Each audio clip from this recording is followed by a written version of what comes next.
আসসালামু আলাইকুম। আমার আজকের আলোচনার বিষয় তারেক রহমানের একটি বাক্য, "I have a plan"। মাঝে, মাঝে মানুষ আমাকে প্রশ্ন করে যে, "I have a plan" বিষয়টা কি? "I have a plan" বুঝতে হলে আসলে তারেক রহমানের একটি বক্তব্য আমরা একটু শুনে আসতে হবে। সেই বক্তব্যে আমি মার্টিন লুথার আজকে থেকে প্রায় ৬২ বছর আগে বলেছিল তার একটি অনুষ্ঠানে যে আই হ্যাভ এ ড্রিম, সেটারই ইকো করে আমি বলেছিলাম যে আই হ্যাভ এ প্ল্যান। জি, এই কথাটা আমি বলেছিলাম ১৭ বছর, প্রায় ১৮ বছরের কাছাকাছি সময় দেশ থেকে বাইরে থাকতে হয়েছে। আমি যেই দেশে ছিলাম, ইউকেতে আমি ছিলাম। আপনারা এখানে যারা উপস্থিত আছেন কম বেশি অনেকেই আপনারা গিয়েছেন ইউকেতে, এবং নিশ্চয়ই যখন আপনারা ইউকেতে গিয়েছেন, দেখেছেন রাস্তা দিয়ে যখন হেঁটেছেন, গাড়ি দিয়ে যখন গিয়েছেন, ট্রেনে করে যখন গিয়েছেন, এয়ারপোর্টে যখন নেমেছেন, আপনার নিজের অজান্তেই আপনার কাছে মনে হচ্ছে যে আমাদের দেশটা কেন আমরা এরকম করতে পারি না। এই কথাটা কিন্তু আপনাদের সবার মনে আছে।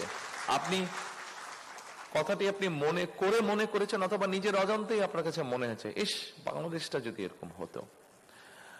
আমার মনে হয় আমরা যদি সবাই মিলে চেষ্টা করি, তাহলে কিছুটা হলেও আমরা ডিফারেন্স তৈরি করতে পারবো। তারেক রহমানের এই বক্তব্যে আমরা পাচ্ছি যে আমরা যারাই দেশের বাহিরে মাঝে, মাঝেই যাই, গেলে আমরা দেখতে পাই যে আমাদের দেশের থেকে তাদের চলাফেরা, আবহাওয়া, পরিবেশ সবকিছু অন্যরকম সুন্দর, সাজানো গোছানো, পরিষ্কার পরিচ্ছন্ন। তো আমাদের মনে একটি স্বপ্ন জন্ম নেয় যে যদি আমার দেশটাও এরকম হতো। এবং যেহেতু তিনি দীর্ঘদিন দেশের বাহিরে ছিলেন, লন্ডনে ছিলেন, সেখানকার পরিবেশ, ট্রাফিক সবকিছু আমাদের থেকে অনেক বেশি বেটার। সেজন্য সেই যে একটা স্বপ্ন যে আমাদের দেশটাও যদি এরকম হতো, সেই স্বপ্নটাকে বাস্তবায়ন করার জন্য যে পদক্ষেপ, সেটাই হচ্ছে তারেক রহমানের "I have a plan"। সেই বাস্তবায়নের যেই পদক্ষেপ, সেটাই হচ্ছে তার প্ল্যান। তো তার যেই বাস্তবায়নের জন্য তার যে প্ল্যান, সেই প্ল্যানের যে অংশ, সেগুলোর মধ্যে অন্যতম একটা, একটা করে আমি যদি আলোচনা করি, তারেক রহমানের "I have a plan" বাস্তবায়নে ১ম যেই অংশটি তিনি সামনে আনেন, সেটা হচ্ছে বুড়িগঙ্গার পানির দূষণ থেকে মুক্ত করা। তিনি যখন লন্ডনে ছিলেন, তিনি জানতে পারেন থেমস নদীটি ঠিক এভাবেই বুড়িগঙ্গার মতো দূষিত ছিল, এবং সেখানকার লোকজন এটাকে পুনরায় সুন্দর একটি নদীতে ফিরিয়ে দেয়। তিনি তখন জানতে চান যে এইটাকে কিভাবে সম্ভব করা হলো। তারা তাকে যে সলিউশনটি দেন যে প্রথমত নতুন করে দূষিত করা যাবে না এবং নদী থেকে ২ মিটার পর্যন্ত মাটি তুলে ফেলতে হবে। তাহলে এটা আবার পুনরায় ধীরে, ধীরে আগের অবস্থায় ফিরে যাবে। উনি দ্বিতীয়ত যেই বিষয়টি সামনে আনেন যে আমাদের ভূগর্ভস্থ পানির স্তর ধীরে, ধীরে নেমে যাচ্ছে, এবং সেটাকে পূর্বের অবস্থায় ফিরিয়ে আনতে হলে জিয়াউর রহমানের যে পূর্বের যেই খাল খনন কর্মসূচি ছিল, সেটাকে উনি ফিরিয়ে আনতে চান। কারণ আমাদের দেশে আগের মতো যেরকম বর্ষায় প্রচুর পানি হতো, এবং আম ক্ষেত, নালা যা কিছু ছিল, যে ফসলের যে জমিগুলো সবই পানিতে মোটামুটি ঢেকে থাকতো। যেটা হয় যে এভাবেই আসলে পানির স্তর, যেটা আসলে আমরা তুলে ফেলি খালি হয়, সেটা আবার ধীরে, ধীরে ভরাট হয়। কিন্তু যেহেতু আমাদের আগের মতো সেই আমরা শহর করে ফেলছি, এবং পানি পূর্বের মতো করে আগের মতো ভূগর্ভে ফিরে যেতে পারছে না। যার ফলে সেখানে একটা শূন্যতা তৈরি হচ্ছে। সেইজন্য তিনি আরেকটি পরিকল্পনা আমাদের সাথে শেয়ার করেছেন। উনার "I have a plan" এ নতুন করে খাল খনন যদি আমরা করি, তাহলে হচ্ছে পানির যে আমরা প্রথমত ভূগর্ভস্থ পানির উপর চাপ কমবে। আমরা খাল, নালা, নদী, নালা থেকে পানি ব্যবহার করব, এবং ধীরে, ধীরে পানি আবার ভূগর্ভে ফিরে যাবে। এটার সাথে সামঞ্জস্যপূর্ণ আরো একটি প্ল্যান উনি বলেছেন। এইটা বাস্তবায়ন করতে গেলে আমাদের হচ্ছে সবুজ বাড়াতে হবে। আমাদের প্রচুর পরিমাণে গাছ লাগাতে হবে। সেটাও উনার এই প্ল্যানের মধ্যে অন্তর্ভুক্ত। আ বিএনপি বলছে তারা যদি সরকার গঠন করে, তারা সারা দেশব্যাপী গাছ বৃক্ষরোপণ করবে। এখানে একটি ইন্টারেস্টিং বিষয় আছে। তিনি যেই তার বক্তব্যে একটি কথা বলেছেন যে, সব অঞ্চলে সব ধরনের গাছ ভালো ফল দেয় না। সব গাছ হয় না। তো যেই অঞ্চলে যেই গাছগুলো ভালো হয়, সেই অঞ্চলে সেই গাছগুলো উনি লাগানোর পরামর্শ দিয়েছেন, এবং এটাই হচ্ছে তার পরিকল্পনা, এটা হচ্ছে তার প্ল্যানের অংশ। তারপরে আ "I have a plan" এর মধ্যে অন্যতম যেই বিষয়টা, যেটা ওয়েদার নিয়ে, এবং আমাদের যেই কার্বন ডাইঅক্সাইডের পরিমাণ বেড়ে যাচ্ছে, সেটাকে কিভাবে আরো কমিয়ে আনা যায় এবং এয়ার ফিল্টার করা যায়, সেটার জন্য আসলে আমাদের গাছ লাগানো খুব জরুরি।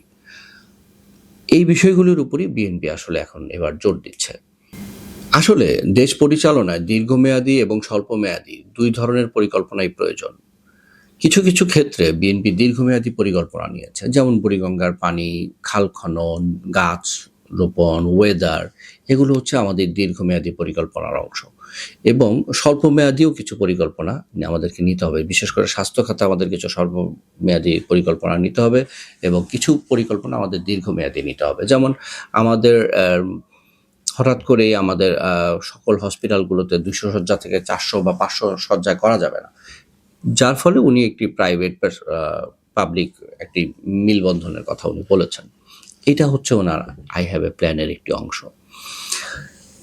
তারেক রহমানের আই হ্যাভ এ প্ল্যানের আরও একটি অংশ উনি বলেছেন, সেটা হচ্ছে আমাদের এডুকেশন, স্পোর্টস, কালচার এবং সায়েন্স, এগুলোর মধ্যে একটা মেলবন্ধন করা, যাতে করে শুধুমাত্র আমরা পড়াশোনা করে বেকার না হয়ে যাই। আমাদের স্পোর্টস থেকেও যাতে আমাদের যদি বাংলাদেশ থেকে প্রফেশনালভাবে খেলোয়াড় তৈরি হয় পৃথিবীর বিভিন্ন দেশে, যেমন আমরা ইউরোপিয়ান ইউনিয়নে প্রচুর বিভিন্ন দেশের লোকজনকে খেলতে দেখি। তো উনি বলেছেন যে এভাবে যদি আমরা প্রফেশনালভাবে স্পোর্টসম্যান তৈরি করতে পারি যারা খেলবে এবং খেলার মাধ্যমে তাদের আয় হবে, তাহলে আমাদের উপর বেকারত্বের উপর চাপ কমবে। শুধু শিক্ষার উপর ভিত্তি করে উনি থাকতে চান না। আরও একটি প্ল্যান উনি বলেছেন প্রবাসীদেরকে নিয়ে। আমাদের দেশ থেকে যেই প্রবাসীরা বিদেশে যান এবং অনেকেই হচ্ছে আগে থেকে তাদের কারিগরি বা ট্রেনিং সেরকম থাকে না, যার ফলে সেখানে গিয়ে তাদের আসলে স্যালারিটা খুব কম হয়। এই অল্প বেতনে আসলে অন্যান্য দেশ দেখা যায় যারা প্রশিক্ষিত কর্মী পাঠাচ্ছে তাদের যে বেতনের পরিমাণ সেটা অনেক বেশি হয়। উনি সেখানে একটি পরিকল্পনা দিয়েছেন, যদি আমাদের দেশ থেকে আমরা ট্রেন করে বিদেশে যাওয়ার আগে যে লোকটা প্রবাসে যাবে তাকে যদি বাংলাদেশ থেকে আমরা কিছু ট্রেনিং দিতে পারি, সে যে কাজটা সেখানে গিয়ে করবে সেটার উপর যদি আমরা উপযুক্ত পরিমাণ ট্রেনিং দিতে পারি, তাহলে সেখানে গিয়ে সে একটা ভালো বেতন পাবে। এটাও হচ্ছে Tarek Rahman I have a প্ল্যানের একটি অংশ। তারেক রহমানের পরিকল্পনার আরও একটি অংশ হচ্ছে মাদক নির্মূল করা, এবং বাংলাদেশ থেকে মাদককে নিয়ন্ত্রণ করতে হলে প্রথমত যে জিনিসগুলো কানেক্ট করতে হবে, এটা আসলে একসাথে হবে না। হঠাৎ করে আমি মাদক বিক্রি বন্ধ করে দিলাম, মাদক যারা করে, এটা নিয়ে ইতোমধ্যে যে সরকারের যে আইন ল এজেন্সিগুলো আছে সেগুলো কাজ করছে। তার সাথে সাথে সামাজিক যদি কিছু উন্নতি করা যায় তাহলে মাদকের গ্রহণের হার কমে যাবে। মাদক সেবীদের যদি সংখ্যা কমে যায় তাহলে মাদক এমনিতেই নিয়ন্ত্রণে চলে আসবে, এবং সেই মাদক সেবীদেরকে নিয়ন্ত্রণ করতে গিয়ে কয়েকটা বিষয়ে উনি ফোকাস করেছেন। সেটা হচ্ছে আমাদের খেলাধুলার চর্চা বাড়াতে হবে, আমাদের বেকারত্ব কমাতে হবে, এবং বেকারত্ব তখনই কমবে যখন হচ্ছে আমাদের ক্ষেত্রটা না, চাকরি করার যে ক্ষেত্র সেটা অনেক বেশি বড় হবে। সেক্ষেত্রে উনি কারিগরি শিক্ষায় অনেক বেশি জোর দিয়েছেন। ডিপ্লোমা ইঞ্জিনিয়ারিং, তারপরে বিভিন্ন কারিগরি যে শিক্ষা সেগুলোর উপর উনি, যেগুলো বাস্তবসম্মতভাবে হয়। আমাদের এরকম আরও অনেকগুলো সাবজেক্ট আছে যেখানে খুব বেশি স্টুডেন্ট হয় না। উনি সেই স্টুডেন্টদেরকে আলাদা যেই সাবজেক্টগুলোতে কাজের ক্ষেত্র বেশি সেই সাবজেক্টগুলোতে গুরুত্ব দেওয়ার জন্য উনি পরিকল্পনা করছেন। বিএনপির পরিকল্পনার অন্যতম একটি অংশ হচ্ছে স্বাস্থ্য খাতে। স্বাস্থ্য খাতে আমাদের অবস্থা খুব বাজে, এবং উনি দুটো দিকে মনোযোগ দিতে বলেছেন সেক্ষেত্রে। একটা হচ্ছে আমরা অসুস্থ হবার পরে যে চিকিৎসা, সেটা নিয়ে দুইটা প্ল্যান করা হয়েছে, একটা দীর্ঘমেয়াদী, একটা স্বল্পমেয়াদী। কিন্তু এই স্বাস্থ্য খাতে বিএনপির আরও একটি পরিকল্পনা হচ্ছে প্রিভেন্টিভ থিওরি।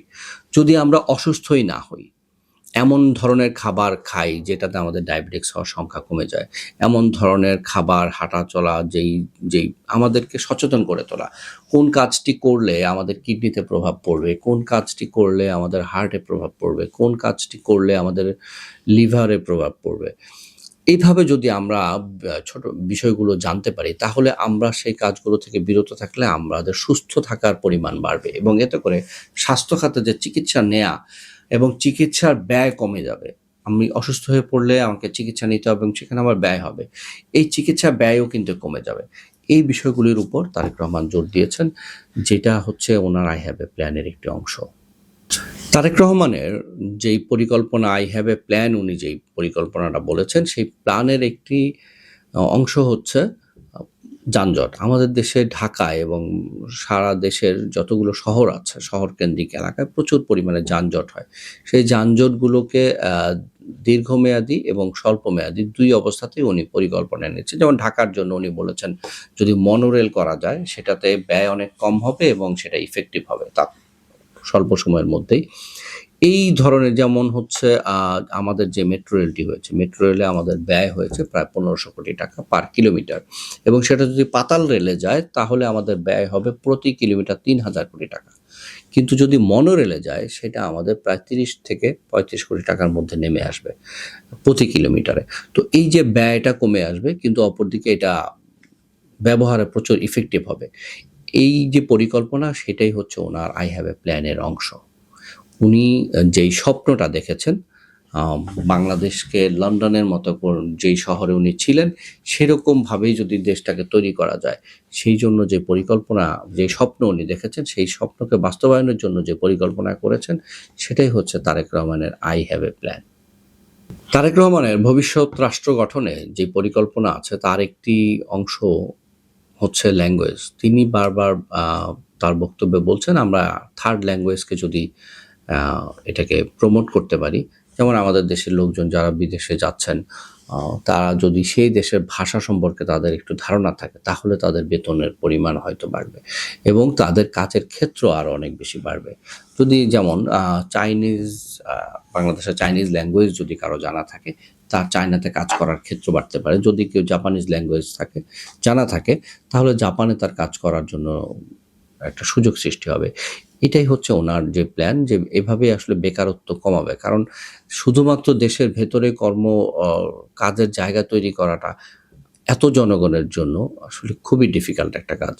তো তাৎক্ষণিক যেই সমাধান এবং স্বল্পমেয়াদী বা দীর্ঘমেয়াদী যে সমাধান, সেগুলো নেওয়ার জন্যই ওনার যে পরিকল্পনা, সেটাই হচ্ছে আই হ্যাভ এ প্ল্যান।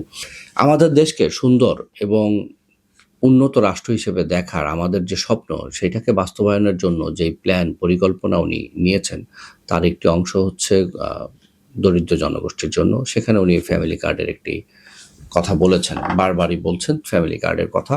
সেখানে হচ্ছে আমাদের গরিব জনগোষ্ঠীকে স্বল্পকালীন সাহায্য দেওয়া হবে এবং হচ্ছে এটা একটি ওনার প্ল্যান। এবং স্বাস্থ্য কার্ডের কথা আমাদের বলা হয়েছে, এটা তারেক রহমানের পরিকল্পনার একটি অংশ।